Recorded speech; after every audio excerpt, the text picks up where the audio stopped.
Well, let's get you some perspective on those talks as well. We're now joined live here in our Nairobi studios by Analyst John Gachie. John, welcome to the show. Let's start by talking about the deadline. Of course, it's set for midnight. Do you think it will be met?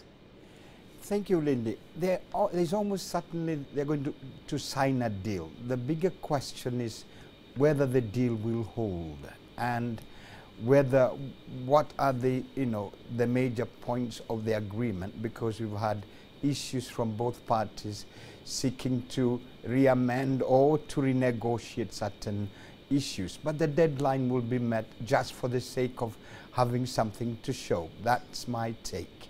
Who do you think perhaps are the main players that are putting pressure on both sides to sign this deal by tonight?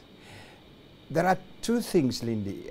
One, for the international community, the failure to meet this deadline would, of course, send a signal that the international community is not forceful enough. And when I'm saying the international community, I'm talking about the IGAD Plus group, and specifically what we'd call the frontline states in this regard: Kenya, Uganda, Sudan, and Ethiopia, and more importantly, United States, Britain, and Norway, and perhaps even more forcefully, but not as publicly acknowledged, China. Well, of course, President Salva Kiir certainly kept everyone waiting. He wasn't initially going to come to the talks, but decided to arrive yesterday. Is he making his own decisions here? I mean, is he actually in charge at this point?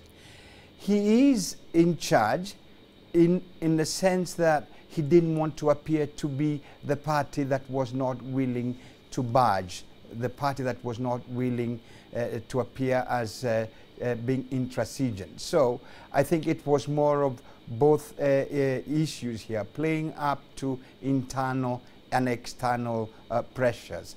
He is in charge to the extent that he had to appear to be there, because if he didn't appear, then all the blame would have been laid at his feet. Absolutely. Well, thanks very much for that analysis, John Gachie, joining us here in our Nairobi studio.